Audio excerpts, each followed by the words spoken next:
Swamp Things, a podcast revisiting legendary runs.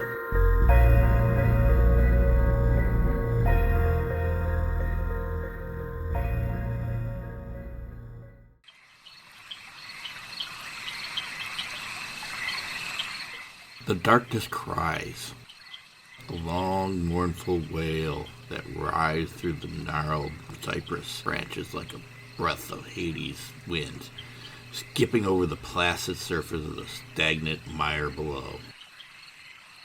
This is Bayou Country, a swampy, desolate marshland forsaken by civilized man, and now inhabited by far less demanding creatures. Screaming herons stretch their sleek wings towards the angry heavens. Mottled bullfrogs sing their croaking night song in eager anticipation. Great reptiles loll uncaringly beneath the cloud-cloaked moon. And this night, this rainy, windswept night, impatient humanity intrudes itself into this primitive region once more. Humanity is something far less than human. The misshapen monstrosity presses deeper into the shadows surrounding the single wooden structure that rises from the bog, and his puzzled mind fairly crackles with thought. They will return, those who killed me. They will return, and I will be waiting.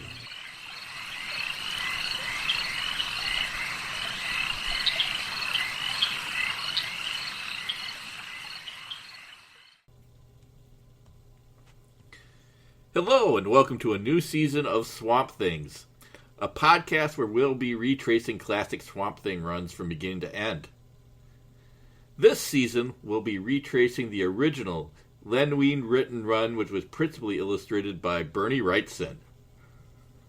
I'm Robert Reinecke. I didn't read these books during their initial run, but I have backtracks over the years, which brings us to my guest, Erik Hanson, who was with us on the last episode of Season 1, The Return of the Good Gumbo. So, welcome back, Erik. Hey, Robert. Thanks for having me back. I've been looking forward to talking about Swamp Thing again. It's been a while. And, yeah, I did not read these issues on their initial run either. I was born, but I wasn't reading at that time. Yeah. So I had to go back. And when I was reading Alan Moore's Swamp Thing, of course, I found some back issues of Wein and Wrightson's run, and I enjoyed them. But it wasn't until you dropped this, hey, I'm going to do the second season on the Wein and Wrightson run that I really actually paid attention to, the issues and read in depth. And so it was really awesome to revisit these old issues and see just how influential they were. Yeah, these are important books, and we wouldn't get the Alan Moore run without them. And Frank, Alan Moore certainly kept up the tradition that was established in terms of narration heavy, and the art and the horror influence. And these are foundational books that I could tell Alan Moore enjoyed too when he was writing Swamp Thing. He got the gist of it, and I think it reads as an extension of this run. Absolutely. Which, why don't we get a little bit started here? The opening reading from the beginning of this episode was from Swamp Thing number 1 and read by myself. A little bit of background on the characters and what came before Swamp Thing number 1. Many places to start, so I'm going to start with Joe Orlando, who was the editor of Swamp Thing, and got the ball rolling to create the environment that made the whole endeavor possible. Joel Orlando was a young artist at EC Comics during their heyday, and would continue contributing to Mad magazine following the shutdown of that line. He would continue as an artist doing advertise and working on such things as Classics Illustrated. In 1964, he took the job as editor of Warren's Creepy magazine, which started the return of horror comics after the shutdown of horror comics by the Comics Code Authority in the 1950s. In 1968, evidently following the loosening of the Comics Code Authority, Joe Orlando came to D.C. and took over the book House of Mystery and returned it to its horror comic roots. It immediately became a big hit and spawned a whole line of horror comics at D.C., the most important to this podcast being House of Secrets. Len Wein was born in 1948 in New York City and one of the first generation of comic book fans that would follow their boyhood dreams of working in comics. He and friend Marv Wolfman would be involved in fanzines and would regularly tour DC Comics where they became friends with the artists and Joe Orlando. Both made strong impressions and were eventually offered work as the older generation would fade after the initial 30 years of comics, and new blood, in touch with the culture of the time, was needed. Bernie Wrightson was born in 1948, within a few days of Halloween, appropriately enough.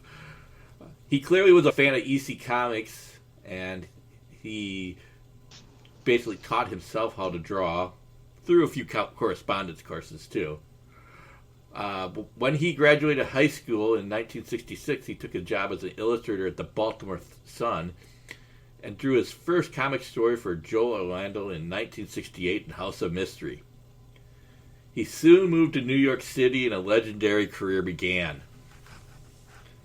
So by the time we got around to Swamp Thing #1 in 1972, it's worth noting that we're dealing with the work of a 24-year-old writer and a 24-year-old artist. And that kind of blows my mind. I know, man. What were you doing when you were 24, Robert? Were you doing anything significant like the Swamp Thing? Absolutely not. Me either. And I feel that they outdid a lot of their contemporaries that had decades under their belt at this time. I know, it blows me away. I remember some of the comics I read in the mid-'70s, and well, I'll be skipping ahead, so spoilers, this is better than a whole bunch of them. This is one of the best comics of the decade. Absolutely. Yeah. So we'll get to that not too much longer. I mean, I feel we should mention that Swamp Thing was not the first swamp creature story or comic book. I feel it all stems from the story It by Theodore Sturgeon. I don't know if you've read it, Eric. I have not, but I was doing some research around the time, between 1970. When did The Heap come out? That was in the 1940s. Okay. So that was in the Airboy Comics is where The Heap showed up. Yeah, I haven't read any of The Heap. I haven't read It by Theodore Sturgeon. I do know Solomon Grundy, but it was funny. Like as I was doing a little bit of research, it seems like there was this like in the early 70s. All of a sudden, people were writing about these swamp type creatures, or like the Man Thing came out. I don't know if you know the history of Marvel's Man Thing, where. Wein had actually, or somebody, I don't know if it was Wein who wrote. It was Jerry Conway that wrote that. Yeah, and then Wein, I think, took the idea. If you read the synopsis of the first issue of Man Thing, it's very similar to what he did in Swamp Thing #1. So, yeah, there was some kind of weird thing in the air, like we need to create a swamp creature. Well, it was something that they could make their own. I feel for certain that Len Wein had read It by Theodore Sturgeon, which is a great short story and well worth your time to seek out. I will, definitely. I also feel that we need to bring up the syndicated Shock Package, which was released in 1957, and that would be the inspiration for a generation of fans of the Universal Monsters, as it made its way about various markets. I would count myself among the fans of the Shock package because I feel I was the later end of that generation of 70s monster kid. Before the 80s rolled around, I feel that was like the most influential horror package on television. Oh, yeah. I'm sorry. I was going to ask. So the Shock package was a television series? Yeah, that's the syndicated movie package of all the Universal films and a bunch of Columbia ones. Oh, okay. Okay. So that if you were watching, well, we had Shock Theater in this market and a couple of other horror shows, and the Shock package would have all the Universal monsters. So if you were watching Frankenstein, Bride of Frankenstein, Dracula, Wolfman, etc., in the 1970s, it would probably be part of that Shock package. Well, obviously, Wrightson was a fan of Frankenstein. Oh, obviously. Yeah, it's a big influence there. Yeah, I mean, I think it's clearly that both of them are fans, as I think we'll see as we get later on into the run. But these are one of the things. I feel that a big popular horror film program being out in the culture, going to homes every week, probably was one of the factors that forced the Comic Code Authority to lighten up a little bit. Absolutely, that's a good point. I mean, if you're getting Frankenstein in your home, it's hard for somebody to actually ban Frankenstein. Now, speaking of Comics Code Authority, that all stemmed from, what was that guy's name? Frederick Wortham, who came up with, was it The Seduction of the Innocent? Did he write that? Yes, he did. And that was all about comics corrupting the youth, and so they created the Comics Code Authority as a result of that. Is that correct? Is my right? You are remembering it correctly. Okay, good. And to be fair, by that time in the 1950s, EC and the horror comics of the day were clearly out of hand. And with severed heads on the cover. Yeah. Some of the stuff in there was pretty grisly. Well, I know, like, they were cracking down, like, on vampires and comics, and what you could show in a comic book. They had the reins pretty tight, you know. Not that I support the Comics Code Authority, but I fully understand why they were controversial at the time. Oh, man, different times, man, different times. But I feel that it was already outdated by the mid '60s when they start televising images from Vietnam during the news. Sure. For sure. It was completely out of date. Yeah. I don't support the censorship whatsoever, although I feel people should, if anybody going to censor, they should think what's appropriate. But now Swamp Thing would eventually lose the Comics Code Authority during Alan Moore's run, right? Like around issue 35, 34? Was it the Rite of Spring that they lost it? Well, I think that's when they finally gave it up, but I think they dropped it during when Abby discovered who she'd been sleeping with. Oh yeah, the uncle. Yeah. Comics Code was not going to approve that issue whatsoever. And they would have been hypocrites if they did. And DC is to their credit that they said, this is too good to let the CCA have editorial control over our book, because this was excellent. So, and the rest is history. Yeah. House of Secrets 92 was obviously the first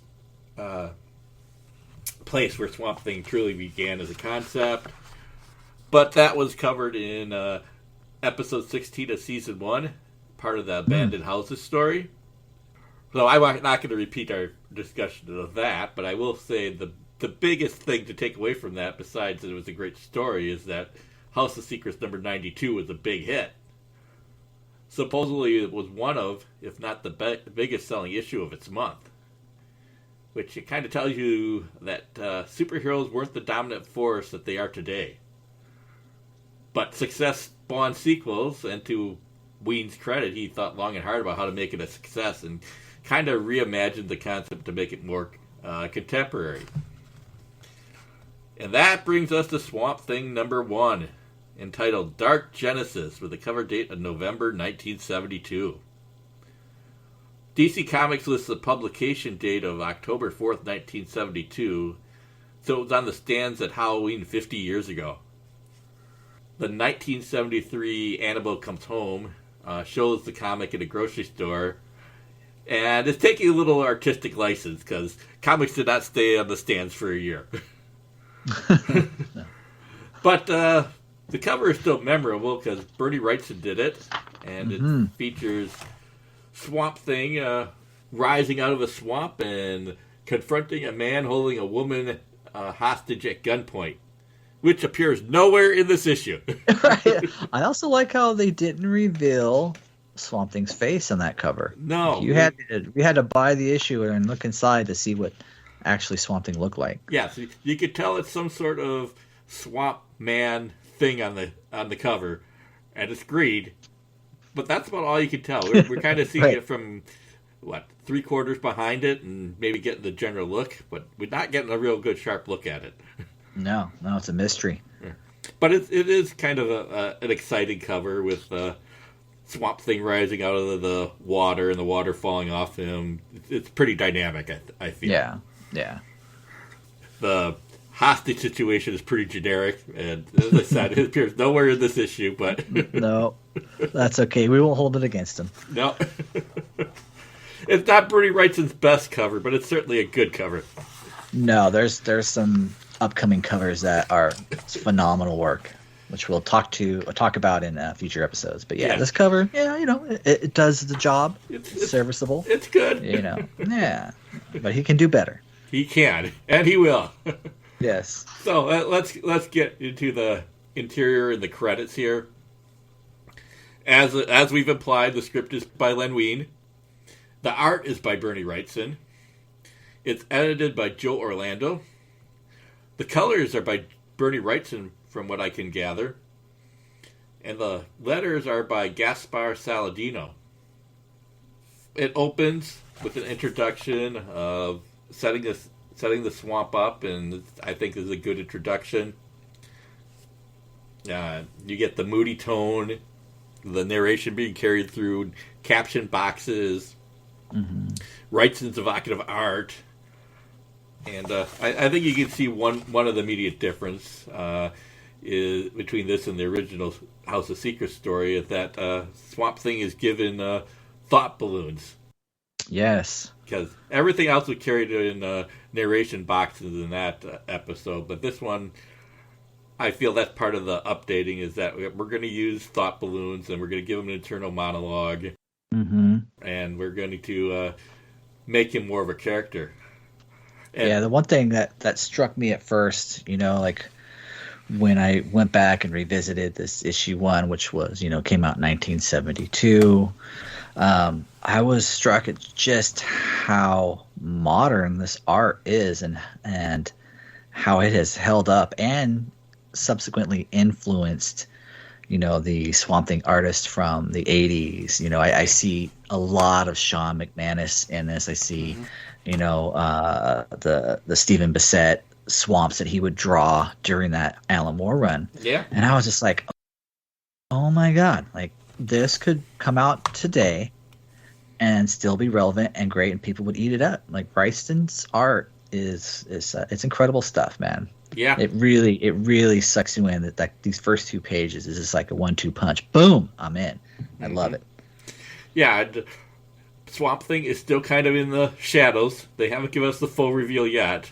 Not yet. I feel, but he's there. I mean, you can basically tell what he looks like, but he's holding back a little bit for a reveal. That's right. And but yeah, I agree. I feel Kelly Jones is obviously deeply influenced by Wrightson.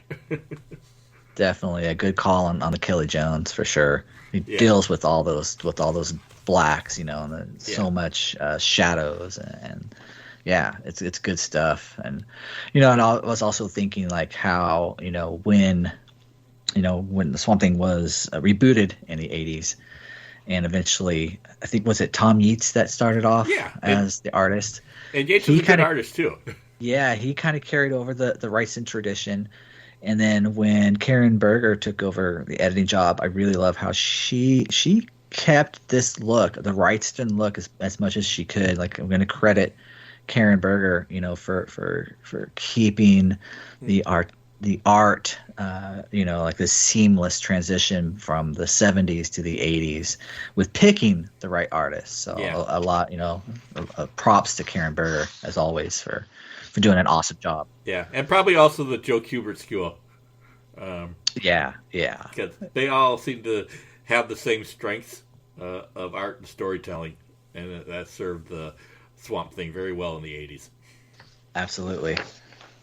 Basically, you get Swamp Thing overlooking the barn, and then we kind of flash back, which will be like most of this episode, to Alec and Linda arriving at the barn, driven by Matt Cable, who I guess they're into their biorestorative formula that they're trying to develop for the government. Mm-hmm. I mean, it's setting the stage here, and we have a lot to they have a lot to cover in a few pages. So I don't feel that Alec and Linda are particularly fleshed out, but they are fleshed out enough. I feel. Matt Cable, I feel, gets most of the trying to get across his personality, and I'm still not sure how I'm supposed to feel about him in this issue. He doesn't seem particularly close to the Hollands, and he seems kind of cold and cynical, and I wouldn't exactly say that they're friends here, but maybe that's fine because he's just here to do a job, but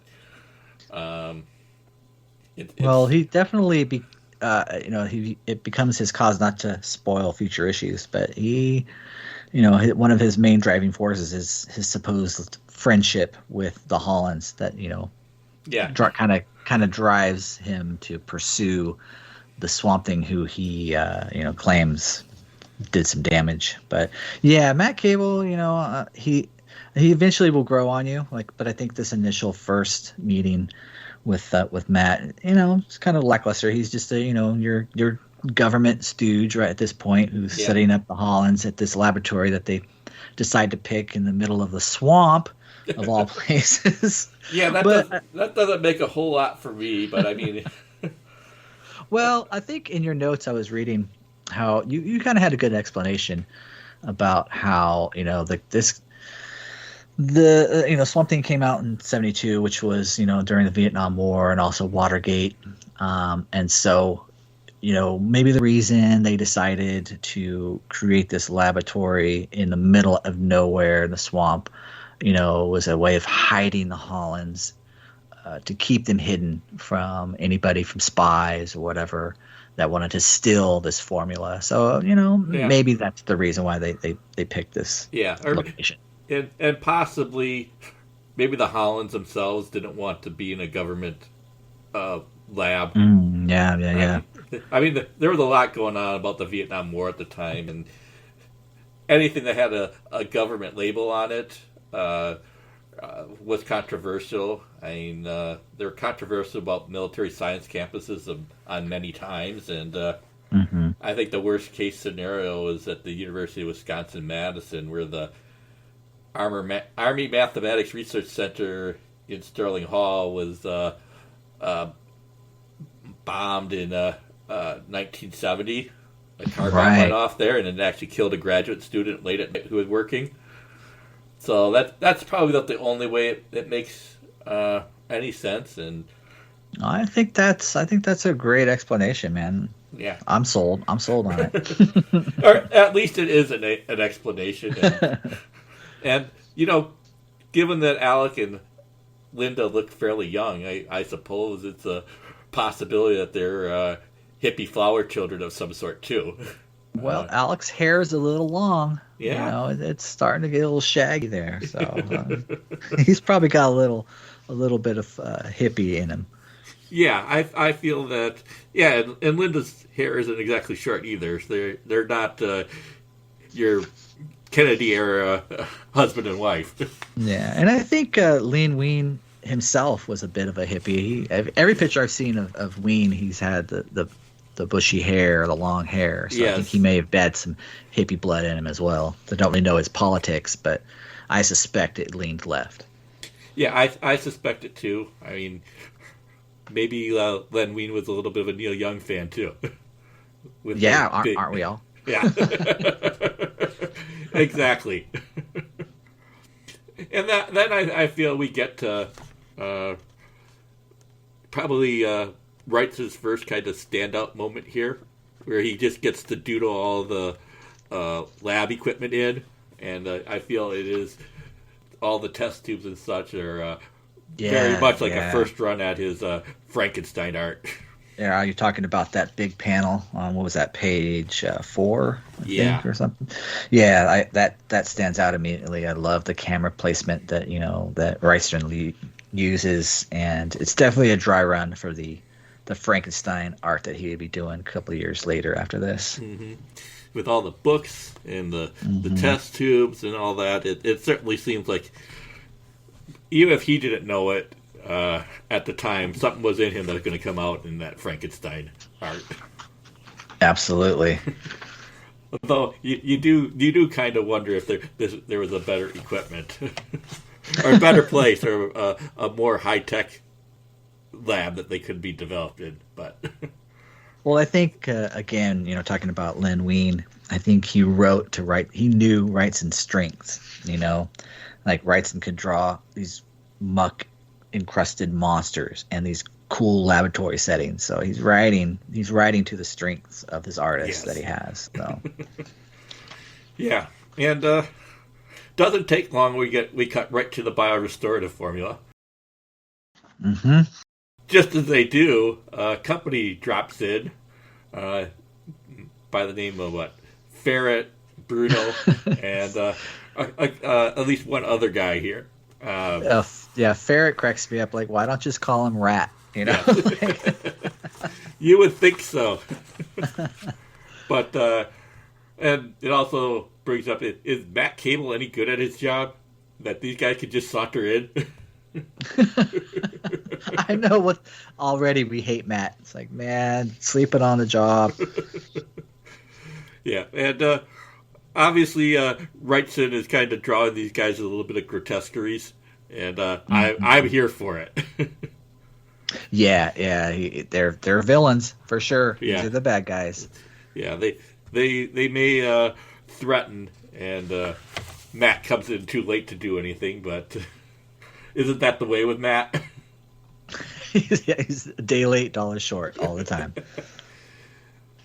I mean, Cable does try to warn Alec and Linda of the danger that they're facing, but I don't feel that it's really helping here, because I feel that while he's probably right that they're valuable commodities, he's not doing a very good job of protecting them, and doesn't even seem to be much of a friend. And it seems like, well, why should we listen to this jerk who isn't even competent? Exactly, and this kind of brings me to a point of like when you're reading this, you're thinking, wait a second, is Matt working with Ferrett and his gang? Because he's doing such an incompetent job. Like, maybe he's in on this, the thing that Ferrett's trying to get this formula. Like, so you're kind of suspicious. Like, maybe Matt Cable isn't the good guy. Yeah, I mean that's probably some of the drama here. I won't say there's no drama in this story, and Wein is covering a lot of ground in a short amount of time. It really is. It's a packed issue. Yeah, this would be like, I feel like everything leading up to the explosion would be a full issue today. Oh yeah, no doubt. And maybe not even that. I know. Maybe they would stretch out the mystery for a couple issues, but this is the 70s. Things get done in one issue. It's so true. And I kind of miss that, to tell you the truth. Maybe some of the reason was, like, as far as like they wanted to make a big impact with little time as possible. So just put all this in this first issue because who knows if we're going to get a second issue, right? You know, so we're just going to throw all this stuff in there and hope for the best type of thing. And I feel you don't really get a second chance in the 70s with the if it's not in the cover and it's not in the book, you're not going to get any casual readers. Exactly. But that was a different time. Yep. Once again, different times, man. Different times. But we get back to the story, and they're still in the flashback where Matt and Linda get this. A dog kind of wanders in, which is, I think, kind of. It's about the one place where we get to really see Linda and Alec and their relationship together. And the way that when Linda decides that she wants this dog as a pet, Alec doesn't fight very hard about it. Right. It's like, all right, you can keep him. You can keep him, and she gives him a hug, so we do see some appropriate affection. So, I mean, I feel that's about the one bit of room that Wein has that he actually develops those two as characters. And I feel it's important to this story. It is, and I'm going to criticize Bernie Wrightson for just a second and say that he can't draw dogs. No, I would agree. I've never seen a dog quite like that. Kind of looks like a Muppet a little bit. I don't know, like Fozzie Bear, maybe. I don't know, but it looks like he have a place in the Never-Ending Story. Oh yeah, exactly. Was that flying dog? Yeah. Yeah. Those are not dog eyes on that dog. I'm just kidding, Wrightson. You're a good artist. You draw dogs way better than I can. I'll put it that way. But there is kind of a nice little twist there that there's some sort of microphone yes. In the dog's head implanted, and we get to kind of see something about the deeper story that's going on here. That's going to be a continuing thread for the early issues of the Cabal and the mysterious Mr. E. Yes, Mr. E. which is obviously a deliberate choice on Weed's part, and I think it's an entertaining choice too. I love it. Yeah, and I guess that's a pet chimp of some sort, but it's certainly... Right. I was gonna ask you, what is that, a monkey? What's going on there? Is like a hybrid, like Island of Dr. Moreau type of creature? Who knows? But who knows? But I feel with the shadow and the strange creature, we get from what a modern story about science, we get a really some gothic choices here, and obviously that suits Wrightson's art very well. Yes, actually. And yeah, we got like some melted candles in that room with that high tech radio and all that. So it's some strange statuary there too. So yeah, it's an interesting layer. Like I kind of liken to Mr. E being sort of like a Bond villain. You know, he has that kind of aura about him, the mannerisms. You know. Yeah, a Bond villain. And a gothic Bond villain. Yeah, you know, like Wayne throws in that line that Alex says is like, "I ought to have my head examined." Yeah. And then we have the agent Louisiana Blue play off that line. You know, it's a very Bond villain thing to do. So Lin Wein knew what he was doing. Yeah, which is kind of a future foreshadowing since Louis Jourdan also played a villain in a Bond film.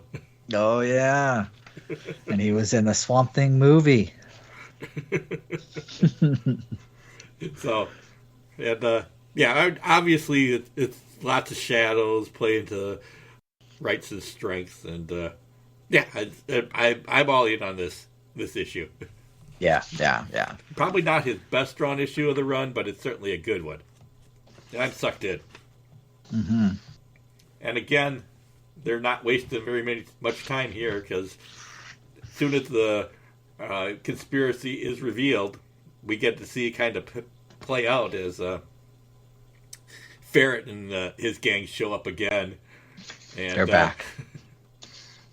Take out Alec Holland plant the bomb and blow him up. And I will say I feel that this at this point all the exposition is pretty much out of the way, and we're in high gear for the rest of the story.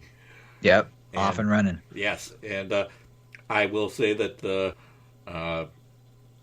ticking bomb, the explosion, and the burning figure running to the swamp are the elements of this issue that I feel have really endured. And the Man on Fire images in particular, I feel are pretty iconic and horrifying. So, yeah, that page where he blows up and he's running on fire is incredibly iconic for the Swamp Thing legend. Yeah, and it really it makes us love Swamp Thing. And we see how he is born, and so we're forever have empathy for Swamp Thing. We are on his side from this point on. He's not a monster. You know what I mean? Yeah, he's much of a victim as he is a monster. Yeah. So this sets up the rest of Swamp Thing's run for the end of time. This page right here. Yeah, I feel that it is the key horror sequence of the book. Well, maybe not horror, but it certainly gets our empathy. I don't know, man. Nobody should suffer like this. It's pretty horrific. See the guy running on fire with his mouth open. It is pretty horrific. Yeah. It's just kind of frozen there on that page, and I think it really takes advantage of the comic form. Yeah. I know Wes Craven, I think, did a good job doing the Man on Fire element in his film. Craven's suffered from a lack of resources, a lot of them, but I feel that he got the Man on Fire element pretty right, and I think they handled that better than the DC Universe series handled it, and yeah, which I feel was much too sudden. I have the Swamp Thing series that they did on DVD, but I have yet to watch it. I need to watch it. Yeah. Well, I feel that one of the good things about it is that they do get to Swamp Thing by the end of episode 1. Oh, cool. So we're not waiting several episodes for it. So I'll definitely check it out. We go right from that to the funeral of Alec Holland, which is kind of strange now that I feel about it, because this is framed as an Alex flashback, so Alex seems to know about his funeral, but but he seems to also know about the conspiracy going on, so it's kind of a weird flashback when you think about it. Kind of is, yeah. I didn't even think about that. But I feel that it's the one point where they give Cable a little bit of dimension. He does wax a little poetic on the raid and having a bad feeling. But I feel he's a kind of ineffective dick. Yeah, and Wrightson's kind of drawing him a little sinister looking too, which still adds to that mystery of we're still questioning Cable's motive and what's he here for, what's his end game type of thing, Yeah, he's kind of looking, almost breaking the fourth wall there. And kind of staring off in thought, like he has plans. But we're still trying to figure out him. And then I feel that we get probably we go from strength to strength for the rest of the book here. Yeah. And we're going to go to our second reading here, which basically is Swamp Thing emerging from the swamp.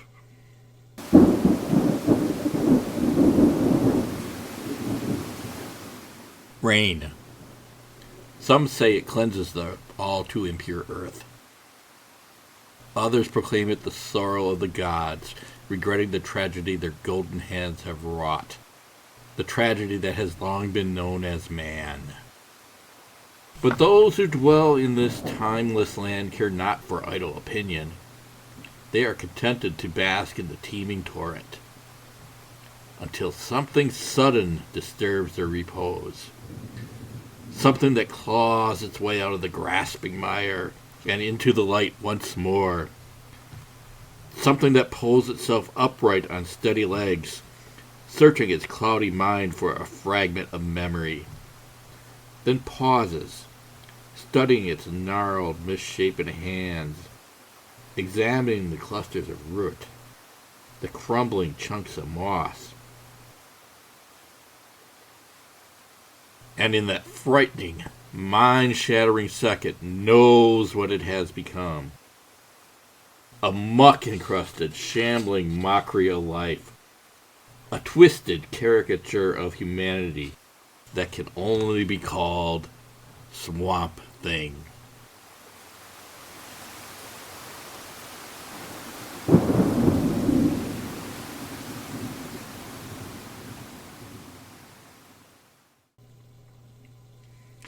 And I feel that this is probably Wrightson's strongest bit of prose in the story, and maybe his strongest sequence overall.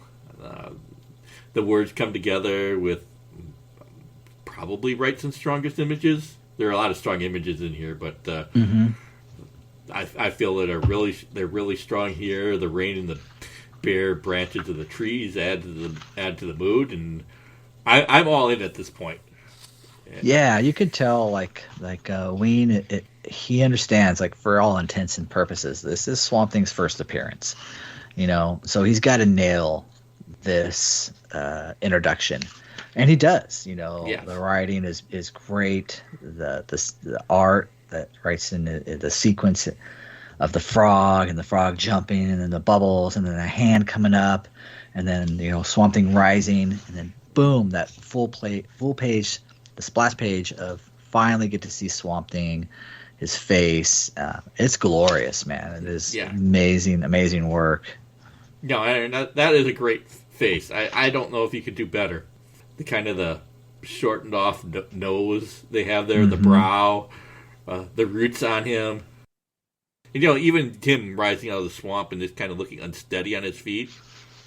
I feel it adds to that. He had some of the awkwardness that Karloff brought to the Frankenstein monster the first time, and I feel that works its way into here as he kind of finds his footing. Oh, you're exactly right. Like, Wrightson designed Swamp Thing, and it's an iconic design, just like Frankenstein's monster is this iconic monster makeup and design. You instantly recognize Frankenstein's monster, and Wrightson did the same thing with Swamp Thing. Yeah. The way the upturned nose, the deep setted eyes, the roots on his scalp, like that is it's iconic and everlasting. Yeah, and I feel that Wrightson purposely left enough humanity in the face that he has expressions. And you can read into him. I feel like Man-Thing and the first Swamp Thing he did don't have that range of emotions. That No, not at all. Man-Thing is freaky looking. Yes. You can't relate to Man-Thing. I can relate to Swamp Thing, and it's funny how I always have, like, that from that first issue I bought, back in 1983 or 84. Like, I was immediately drawn towards Swamp Thing, and he always had this weird humanity to him, and it's the eyes and it's the mouth. I think he has like this solemn kind of look to him that you want to pity him, but at the same time you don't feel sorry for him. He's grown to know what he is, and he at the beginning issue, sure, he's trying to regain his humanity, but at some point, he's comfortable with, this is who I am. This is, I'm the Swamp Thing. So, but it all comes from this first splash page that Wrightson did, man. Like, he captured it, he nailed it. Yeah, and I feel that there's never been a better design, although I do like the elaboration that Bissett and Toddleben included with all the overgrown vegetation. But they still kept the face. Yeah, you gotta have those eyes, man. That's where the humanity lies. And and I like how his first instinct is to go to Linda for help until he sees his reflection in the window. Right, which is the first time he knows what he is. Yes. And you do get a one word balloon. I ain't go, but right. That's the first time that we get a vocal word balloon, which is in the classic Swamp Thing orange, yes, kind of jagged balloon that we come to know and love over the years. Like, this is the first appearance of that. Yes, and Wein also establishes throughout this issue that he really can't speak very well, or it's really hard, because I think there's really one word in all of those balloons. Right. So I guess he's still trying to develop his vocal cords. Maybe that's the reason why he's unable to talk or whatever. But yeah. Or they're damaged. Mm-hmm. He has to relearn it. But I do see the friendly ellipses in the thought bubbles, and I'm happy to see those. Right, yeah. it may take a while, but he'll learn to speak. He will. You can do it, Swamp Thing. We believe in you. Mm-hmm. And it's about at this point that the rounded panels signaling flashback turn to squares. Right, so we're back in the present day. So that feels like it makes a little sense here, and Swamp Thing is kind of hiding because Cable and Linda are out looking, and the dog runs out, and Cable, being his ineffective self, good old Cable, wanders out and rewarded for his ineptitude with a shovel across his head, which I have to say, it looks like it really hurt. Definitely. I mean, he crumples up really good there. I mean, I just look at those legs and that body language, and I say, yeah, that's good work by Wrightson there. Yep, nailed it. And then we're kind of left with a little bit of a mini cliffhanger about what happens to Linda. I feel this is probably the only concession it makes to the Comic Code Authority, but I also think it's good storytelling that we don't really see what happens to Linda. Right. Whatever it is, at the very least we see the end game. It doesn't take long for us to do that because Swamp Thing's out there, and that dumb dog kind of falls into a mire or quicksand. I guess we do establish that he's still caring, as he does go out to save the dog. He's not so lost in his tragedy that he has no empathy. Well, that's also what endears us to Swamp Thing, is that he saves the dog. Like, you have to save the dog. Like in any movie, a character who kills a pet or a dog, like you automatically want that character to die. Yes. So, but if you save the dog, we're on your side forever. Right. But it doesn't take long. He hears a shot and he screams no because he knows what it probably means, and rushes back to the lab, and too late to save Linda as he opens those doors, powerfully opens those doors, I would say, because they don't look like they're causing him much difficulty, and he screams for Linda again. Yeah, the first. Well, I guess no was the first word he said. Yeah, no was the first word. Yeah. I mean, but again, these are these one-word balloons, and I feel that they're chosen for maximum emotion. Yeah, the impact is good. Yeah, I mean, whatever he has to say, it means something to him. Right. It takes effort to talk, so he's going to choose his words wisely. Yes. And, it doesn't take long before he's off on a mission of revenge here, or at least to stop Ferrett, Bruno, and the gang. And I feel this is one of Wrightson's most exciting sequences in the book. I mean, crashing through the wall of the barn like it's not even there. And I feel it really establishes his power when he runs at the vehicle and basically brings it to a crashing stop with its power. Splash page. I might have given Wes Craven a little credit for his trying to emulate the Man on Fire scene. He did come close to emulating this image. I mean, everything about it looks great, including the large word balloon, the rain, the headlights, and the guy crashing through the windshield. Mm-hmm. Yeah, it's very Superman-esque too. Like it's the first kind of superhero thing that we get to see Swamp Thing do. You know, smash the car, kind of like a Superman would do, and the cover of Action Comics or something. Yeah, with 2 exclamation points, yelling "Stop!" That's right, stop. Then we have Swamp Thing has to dealing with Bruno and Ferrett. Maybe I shouldn't say has to. He deals with Bruno and Ferrett. I think it's a better way to play it. He wants to deal with them. Alan Moore in the anatomy lesson would have Woodrue say that there's no evidence that Swamp Thing had ever killed anyone. That's clearly not true here. Well, I mean, is there? He kills them, but did Woodrow know that he killed these 2 guys, Bruno and? Probably not, but yeah, but no, that Swamp Thing kills, and how do you feel about Swamp Thing taking his revenge on these 2 goons? I'd be cool with that. I feel that in this situation, because of his emotions and everything, and it's justified. And I mean, these guys. I mean, heck, not only did they kill Linda, they pump him full of lead too. Yeah, they're out to kill him. They're out to kill him, and so is it self-defense or is it revenge? I'd say it's like 90% revenge. Right. and it's justice. Well, I think that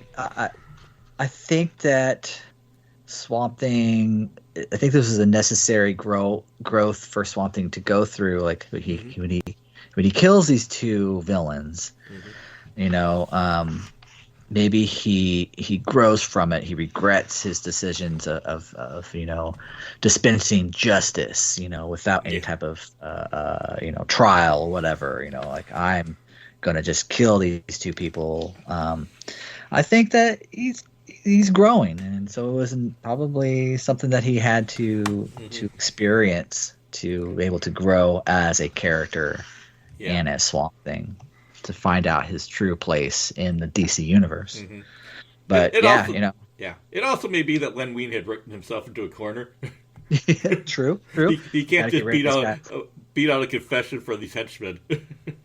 Yeah, but I don't want my Swamp Thing to kill. I gotta be honest. Like other characters, if they kill, that's fine. The Punisher, that's what he does, right? He kills people. Yeah. Swamp Thing is not a killer, and he has killed. Like obviously, he kills Sutherland in an anatomy lesson, but again, he has these emotional outbursts, this rage. I mean, I guess he is a monster. He's not a human anymore, although he still thinks he is, and so I probably would have done the same thing if I was in Swamp Thing's place. But yeah, and I'd also like to commend Wrightson's storytelling with Ferrett pumping bullets into Swamp Thing as he gets closer and closer to that final image with him pointing the gun at the head when it goes click. And the "oh my god" from Wein there, I feel that works really well too. Yeah. And I mean I do have some mixed feelings, but I totally understand it in this circumstance under these emotions. And yeah. And that kind of brings us to the wrap up of this issue, which will be our 3rd reading for this episode.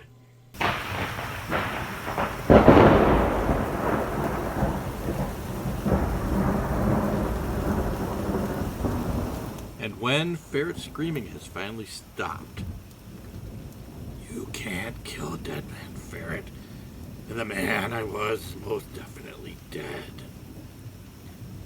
Maybe you'll rest easier now, Linda. Maybe we both will." Huh? It's Cable, that blasted fool. Ow. Okay, you thing. Hands high. You're under arrest for murder, and you're coming with me. No, Cable. I'm afraid not. Much as I want to, I can't go with you. And Lord help me, I can't take you with me. Come back here, you monster! Come back! Alright, monster, you got away from me this time, but we'll meet again. And next time, there'll be nobody to slug me with a shovel. Next time, I'll get some answers. Do you hear me, monster? Do you hear me? I hear you, Matt. But I have no answers to give. Dr. Erik Hanson had all the answers. He was an intelligent man. But Erik Hanson is dead. And in his place stands only a swamp thing.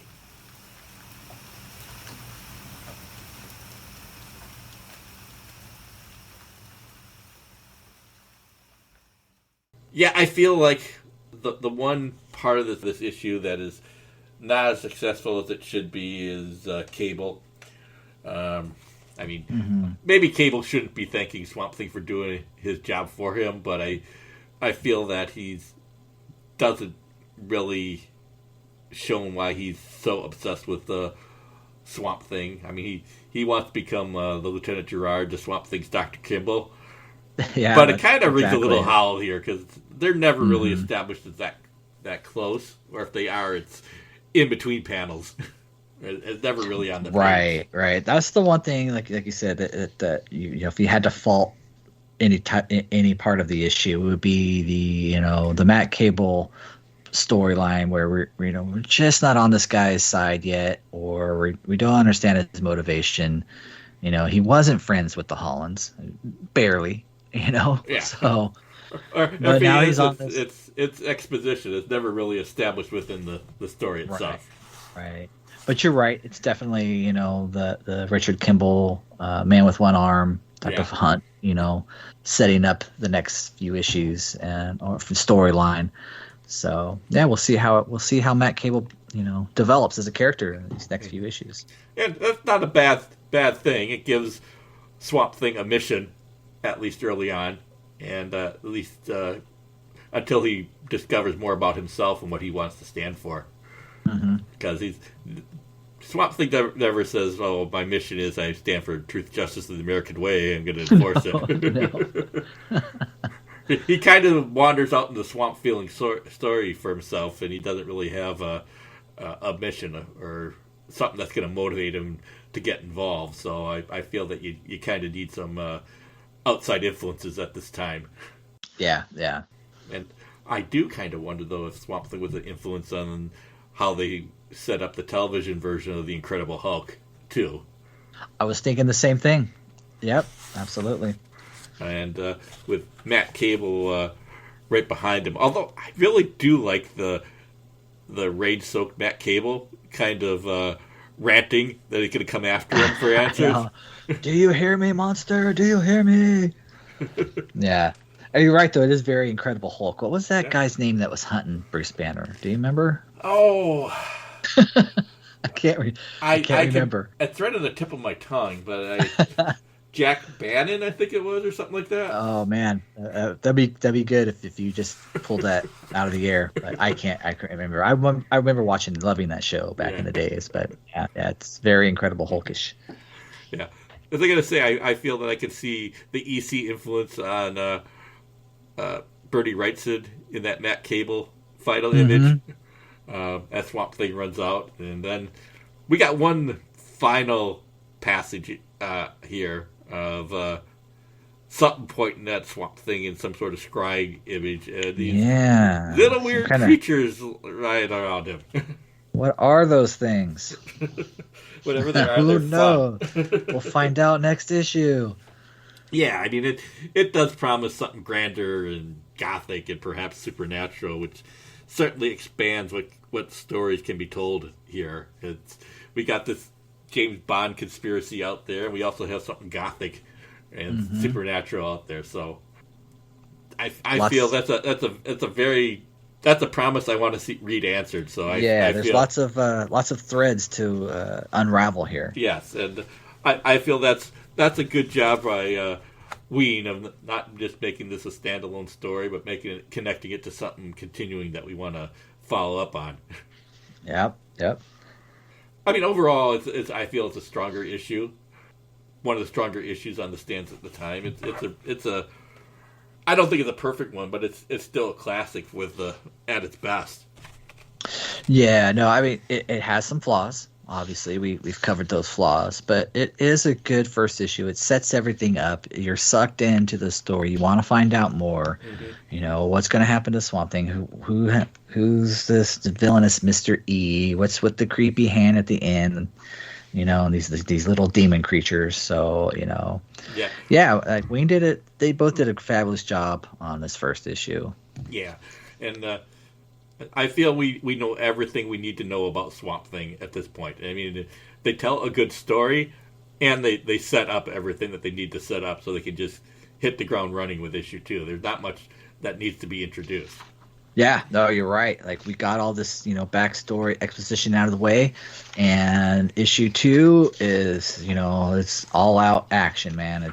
It's time to it's time to hit the ground running, and and for Wrightson to draw some really cool monsters. Yeah. So I'm looking forward to it. Yeah, and me too. I feel that it's a really fun issue 2. I mean, I do look like that several of the monsters are stared right out of the page on that last panel. Yeah.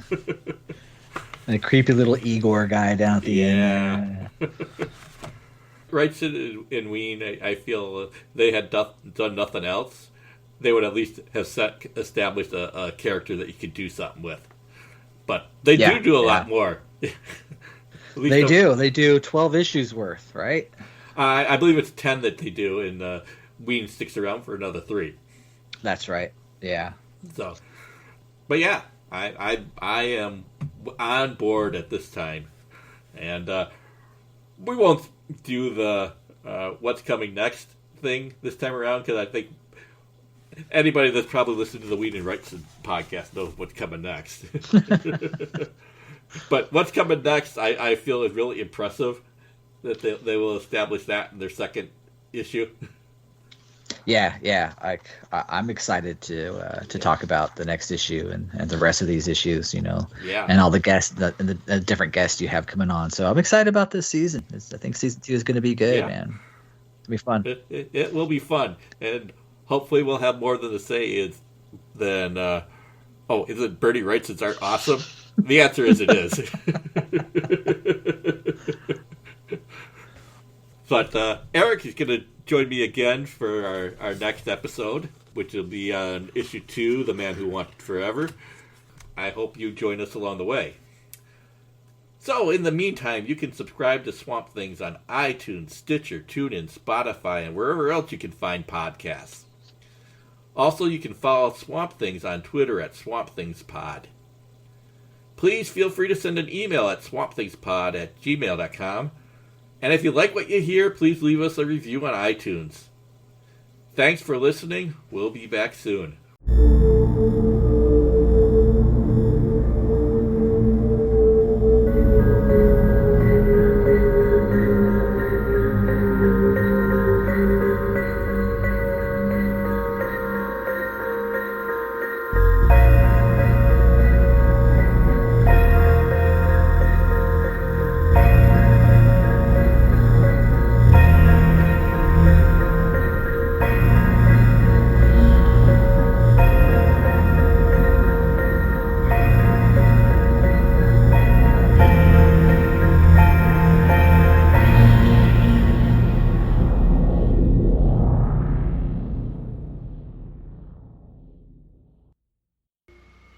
Much beauty in the swamp, if you only look.